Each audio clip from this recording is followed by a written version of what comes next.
Hey, I'm Alex Radical from Board Game Co, and this video is the 21 games that did not make my top 100 games of all time as of 2023. Now, a bit more context is needed here, because obviously there were a whole lot more than 21 games that did not make its way into my top 100 games, but let's start from the beginning over here. I just finished doing my top 100 games of all time as of 2023. I know that title is a mouthful. It is important, all those parts, particularly the part of 2023, because a lot of people think it should be a list that's fixed in time. Separate conversation. We have a whole different video about that. Separate conversation. There's so many videos. There's always videos. But anyways, I just finished doing my top 100 games. And that part of it is that the way I do my top 100 is I completely unrank my entire collection. I have my own little board. It's in the software called Notion, where I have all my games ranked. I completely unrank everything. And the reason for that is I don't want any bias of what something was to be present when I re-examine how I feel every single year. And so sometimes there's a degree of memory. Sometimes I remember I rated a game a 5 out of 5, and so that bias will still be present. But at least I'm coming in as clean of a slate as possible. Everything gets deranked, everything gets shuffled, and then I re-rank every single game in my collection. All 300 or so games get re-ranked every single year to see where do I currently think you fall. Are you a 3, a 3.5, a 4, 4.5, or a 5? Those are really the only options, because nothing that's already in my collection is going to be lower than a 3. Things can dip down to a 3, but if you're lower than a 3, you probably weren't in my collection to begin with. Anyways, I go ahead and do that process. Then I go ahead and use PubMeeple to go ahead and rank the individual buckets. Buckets being the buckets of numbers. So for example, I had around 55 games that were a 5 out of 5 in 2023. So I used PubMeeple to rank them all against each other, drag, drop, select, all of that stuff. But effectively, in my top 100 games, there were 121 total games that were a 5 or a 4.5 out of my own personal scale out of 5. So there's 5s, there's 4.5s, that's what's in my top 100. Which means all the games that are in my collection that are a 4 or a 3.5, honestly 3.5s are not in my collection. If you drop down to, 3s are not in my collection, because if you drop from a 3.5 down to a 3, you're almost certainly gone. I don't think I have any 3s in my collection that are here for me. Sometimes they're here for my kids, but I don't really consider that my collection anyways. Separately from that, back to where I was. So we have 3.5s, we have 4s. None of those are in my top 100 because none of them were ranked highly enough to make their way into my top 100. From the 4.5s and the 5s, there were 121 titles, of which 100 of those made their way into my top 100. And I mentioned this in one of my videos, and someone said, hey, can we get a list of the 4.5s that didn't make their way into your top 100 games of all time? And I said, yes! And here we are. That's this video. The 4.5s, the 21 4.5 out of 5s that did not make their way into my top 100, and also the why, because that's going to be the conversation. This video, a little differently than my top 100 games, is going to focus a little less on what the title is. I'll tell you what the title is, I'll tell you what the game does, but I'm going to focus a little less on why the game is so good, and I'm going to focus a little bit more on what's the reason that I think I pushed it out of the top 100. What led to that little bias as far as how this list operates. That's the kind of background, that's what brings us here, that's where we are. Timestamps as usual to everything down below, and let's go ahead and start off with number 1, and I should say these are in alphabetical order. I didn't rank these in how close they were to being in the top 100. Maybe I should have, but I didn't, so here we are. Number 1 is going to be Ancient Realm. Ancient Realm just narrowly missed my top 100. I had 2 Button Shy games in my top 100. I had Sprawlopolis and I have Skulls of Sedlic as the 2 Button Shy games in my top 100, and then I have Ancient Realm as the one that did not make it. This was close. I think there's a few reasons that led to this not being here. The first is that it is more recent to me. It is my most recent Button Shy game that I love, and I do try to say, I talk about this in my top 100, but recency bias does tend to exist. Things that are more recent are top of mind. That amazing game that I haven't played in 3 years versus that amazing game I've played 3 times this year, the recent one's going to win out. But I'm also mindful of it at the same time, and especially new things, I try to counter just how much I'm into it a little bit and drop them down a drop. I think Ancient Realms is still too new to me. I'm not yet sure if this is the latest flash in the pan or one that's going to stick around. I really like it, but I've also played it like, I don't know, 6 times, which for some games, 6 times is enough times to be way hop in my top 100. But for a Button Shy game, these are games I usually get a lot of plays in. Circle the Wagons, I've played, I don't know, 50, 60 times. Sprawlopolis, I've played like 80 times. Skulls of Sedlic, I've played 20, 30 times. Most Button Shy games get a lot of plays, and especially the solo ones, the fact that this is still new enough has me a drop shy, pun intended, as far as whether this should be in my top 100. It was close, but I ended up bumping it out just a drop. Very possible this will be here next year. Very possible. I think it's an excellent button shy game, a lot of fun. I just need to know whether it holds up to the longevity aspect. Not all games need to stand up to 10, 15, 20 plays, but I think a button shy game that plays in 15 minutes does. I think the shorter the game time, the more you have to stand up to repeated plays, the longer the game time, the less so. Number 2 is going to be Assassin's Creed. Smaller box being shown here because table space is at a premium. Assassin's Creed, I question whether this should be there. I think a big reason why Assassin's Creed is not in the top 100 is accessibility. And there's a few other titles we'll get to today that are in that accessibility bucket, effectively, where I just don't think I pull it out and play it enough, and that did lower it down a bit for me.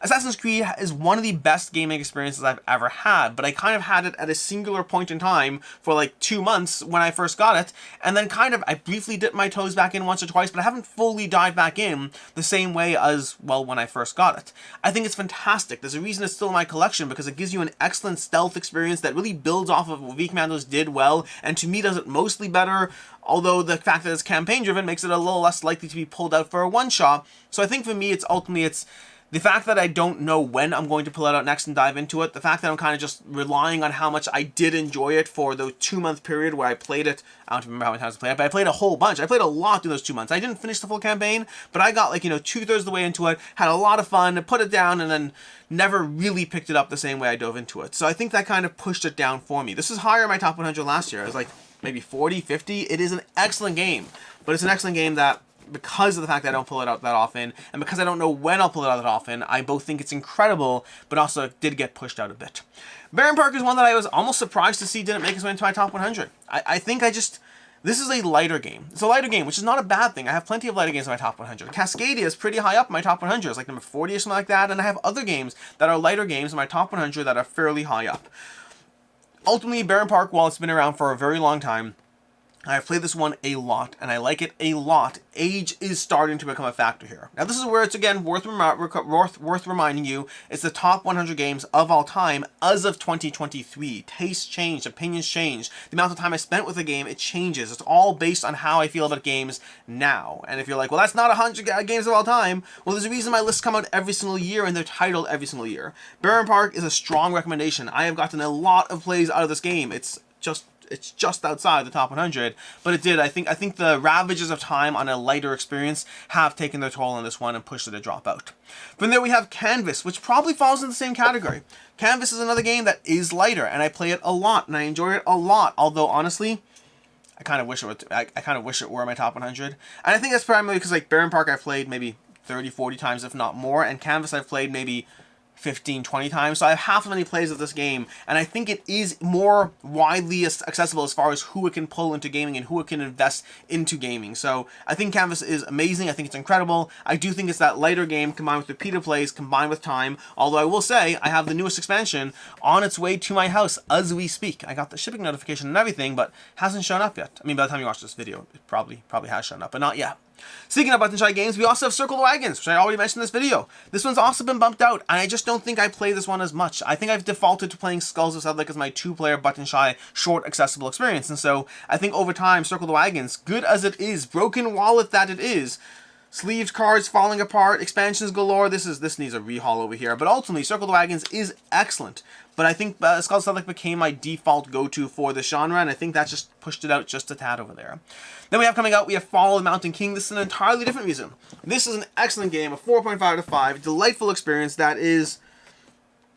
I haven't played it since the final game came. That's kind of my hesitancy there. And there's 1 or 2 more games we'll get to on this list that are 4.5s for me, but I haven't been able to experience. I played this during the prototype phase. When I was doing the prototype phase, I played it, I don't even know, I played it 5, 6 times. I played it a lot more times than I play your average prototype. My game group really enjoyed this. We came back to it. After we were done playing it, we came back to it after I was done reviewing it. We had a lot of fun, but then I just didn't play it for a year until it eventually showed up, and I haven't gotten a table since it arrived, and so I am hesitant to put a game into my top 100 if my only experience with that game is playing it during the prototype phase. So that's the main reason this one was when I was trying to put that list together and figuring out where things go, every time I kind of weighed this one up as I need to play it, and the lack of recent experience with it did ding it down for me, unfortunately. Not an actual ding against the game, so much as from thinking of where I want to put in my top 100 and what I want to be willing to showcase to the world, effectively these are the best games.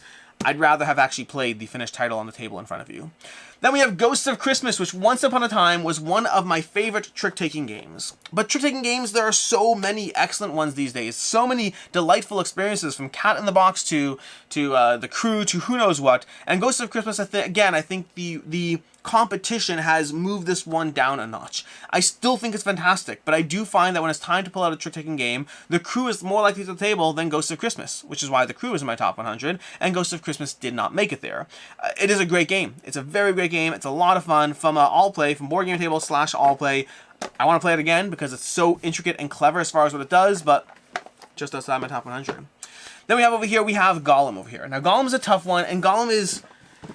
This year has been a good year for Euros, which means it's been a bad year for any Euro fighting to be in the top 100. And there's a few here that have kind of fallen out, which is, honestly, where's Lacrimosa? Did I put Lacrimosa in my top 100? Now I'm questioning myself, because Lacrimosa should either be in my top 100 or it should be in this video, and I don't remember if it's in my top 100. But either way, Golem over here is a great game. It's a great game from Cranial Creations, and it gives you a strong, intricate Euro experience as far as building out a Golem across 4 rounds of play that gets progressively stronger each round. Ultimately, 2023 was a great year for Euro games, and a lot of games bumped their way into my play rotation, into my heart, my mind, whatever you want to call it. And so a lot of games did very, very well, but that does mean that when I'm thinking of games to play, when I'm thinking of where I'm excited for a game, the fact that I've had so many accessible Euro games, not accessible is the wrong word, the fact that I've had so many excellent Euro games kind of move their way up the ranks does push other Euro games a little down, because things don't exist in a vacuum, and my desire to play a game does go down based on other equivalent things being more front and center. So Golem is great, and it's still, again, we're talking about like the top 121 games of all time. It's still in there. That's going to be Golem over here. So it did get bumped just a notch because of other competitive Euro titles. Then we have Junk Drawer over here.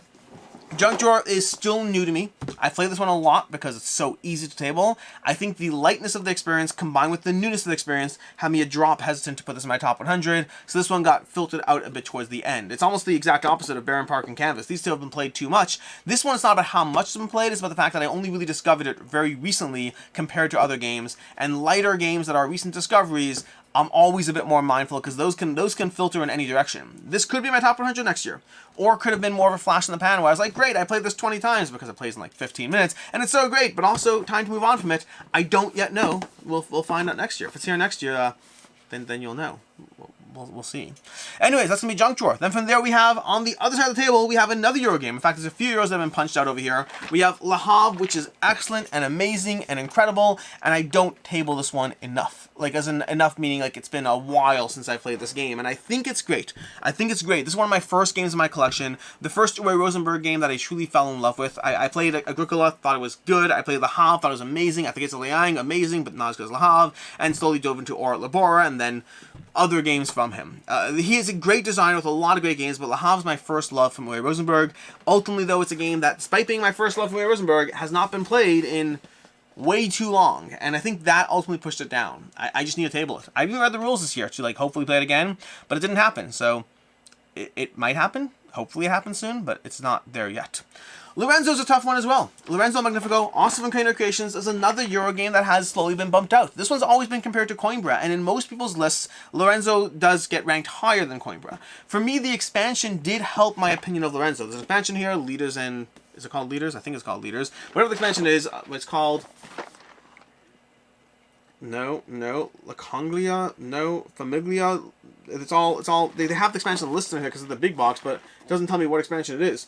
Anyways, it has the expansion in this box over here, but ultimately I think for me, Lorenzo is always ranked lower than Coimbra. Even with the expansion, I still prefer Coimbra, and while I think Lorenzo is excellent, again, a lot of competitive Euros, and like for me, Le Havre is more of just a question, I haven't played it in so long, I really want to table it again, and until I do, it's a different question. Versus Golem and Lorenzo are not about how long I've been playing them, it's more about just the fact that they are great Euro games, other Euro games are currently pushing them out a bit more.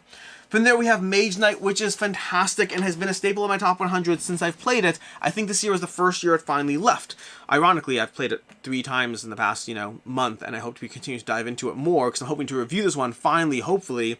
But I still don't know if I'm willing to put it back in the top 100 yet. It may be back in the top 100 next year. I don't know. My big issue with Mage Knight is year after year, I talk about how good this game is and how hard it is to table.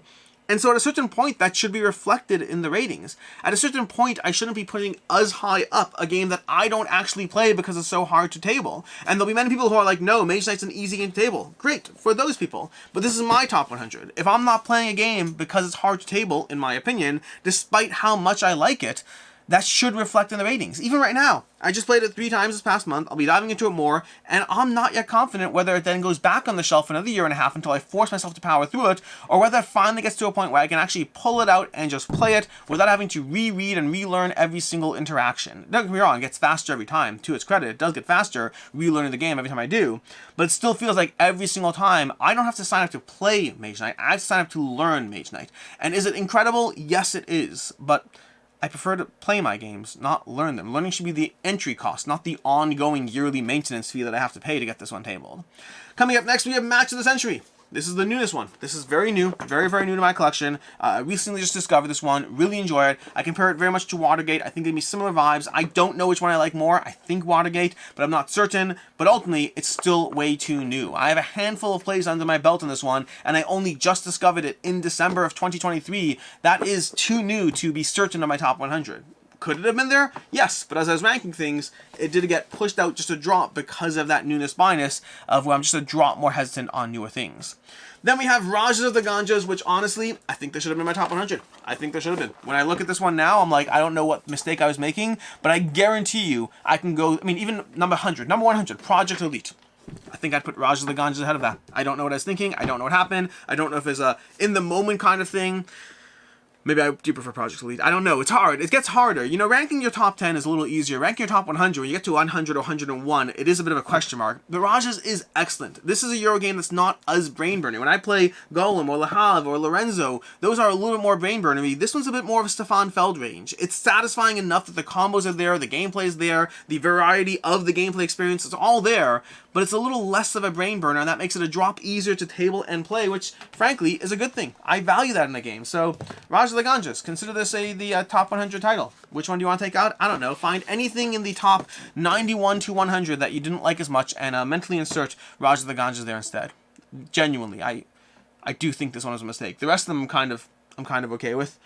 Canvas maybe. Canvas might be the other mistake, but I'd really have to go look and reanalyze. And things do change day to day when you're talking about numbers that high. But moving on, we have Santorini, which this one I don't have any regrets on. It's a great game. It really is. It's been in my top 100 for a while. I don't know if it's been there every year or if it's gone in and out, but it is a great game. It's an abstract strategy game, very accessible. Ultimately for me, I like TAC more. I like Mythic Mischief more. Santorini is still an excellent game. It has been demoted over time by other abstract games that kind of take its place to a degree.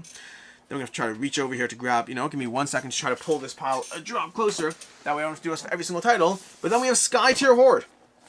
This one's great. This one's a great game. It's primarily played solo, at least for me. I mean, I don't know if other people. For me, I primarily play it solo, but I do enjoy it 2-player as well. Kind of fits in the same vein as Marvel Champions, but a little easier to table and less collecting going on. I am excited for the new content coming for this game.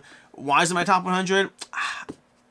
I don't know. I think it does. I don't think there's any fancy reason here. I just think that this one just got edged out by other games. That's it. I mean, at the end of the day, you can't fit 121 games into 100 spots. So some of them have reasons why I can tell you why they fell to the top. Others are just like, you know what? The other games are just better. It's just what it is. Is it good? Is it excellent? Yes. Did it possibly get close to making it? Yeah. Did it make it? No. No. Other games are better, but it is very, very good. Even Marvel Champions, which is an interesting conversation into itself, because Marvel Champions is one that I kind of stopped collecting because I don't play it enough to keep up with the collecting, but Marvel Champions is so much more rewarding, although Skytear Horde is easier to table, so there is that trade-off, but Marvel Champions wins, at least for now, although over time, who knows. The next one over here is one that I wish I could put in my top 100, but I can't because I played this one time. This is Age of Atlantis. I really enjoyed this, the one time I played it. Would I put it in my top 100 based on that play? Yes, I would. Did I not do so because it's one play and other games with more plays under the belt were eligible?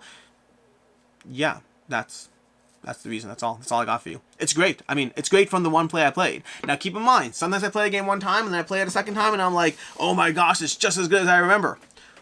Other times I play a game a second time and I was like, you know what? That second play really demotes it. I might still like it. No matter what, I might still like it.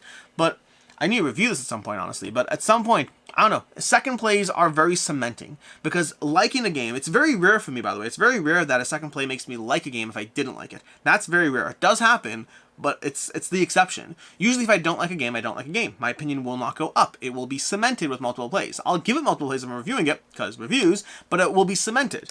Versus a game that I play, a game that I liked a lot, those multiple plays can kind of be like, hey, that was a great introductory experience. I really like the potential of this, but it doesn't execute. It doesn't execute on like another time. It's kind of like how most Marvel movies are going to be fun, but very few Marvel movies are actually good enough to really rewatch for the sake of the movie itself. Sometimes you'll do it because you're marathoning through Marvel, whatever it is. But most Marvel movies are like, hey, that was, you know, popcorn and soda movie, or whatever it is. Beer and popcorn, that's what's called, beer and popcorn? I don't know what it is. Whatever term. It's a fun movie to watch, right?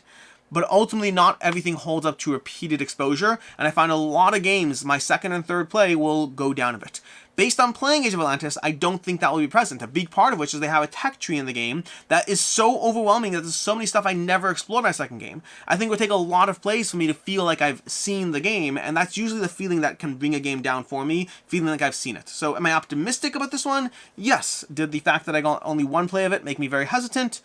Well, also, yes. Next up, we have a new one that recently arrived, and this is Threetale. I really enjoyed playing through Threetale. In fact, this is the expansion box. But I really enjoyed playing through Threetale when I had the prototype.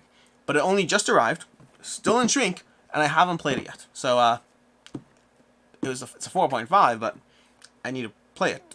Because, again, when I played the prototype, played through it a bunch of times. I think I maybe 4 times. I'm trying to remember exactly. I remember I played at least 3, I think 4 times when I had the prototype. Really enjoyed it. There's a bunch of alternate endings. It's a cooperative adventure. You wander around these stuff, powering yourself up, leveling yourself up, dealing with the various things, and then going into the end game.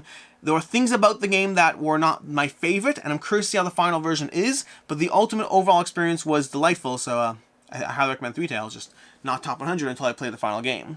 Whistle Mountain was just outside my top 100. I want to say last year, maybe the year before. I don't remember. I think just last year was just inside my top 100, and this year it kind of shrunk a bit. And no strong reason. I think Apiary to me slightly escalates how I feel. Like what I like about Whistle Mountain and Apiary have some degrees of similarities, but I think I like Apiary a drop more. It's a little less chaotic while still being chaotic enough for me to enjoy. But they fall into very similar territories. Ultimately, Whistle Mountain is the kind of game I would not be surprised to see in my top 100 again. But this year it did get edged out a bit. And then we have, I just realized I did this out of order, because if alphabetical order, technically Whistle Mountain should be behind Viticulture. Now Viticulture did see a drop this past year.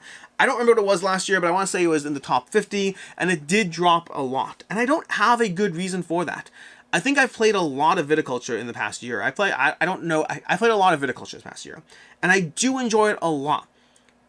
I find that it's not one that I'm compelled to pull out. When I do, I have a lot of fun. I think it's excellent, but I'm not as often compelled to pull this one out, and I think that just has my interest, my desire to play. A lot of my top 100 is kind of ranked based on my desire to play. Why that? Because the objective measure was already present in the review.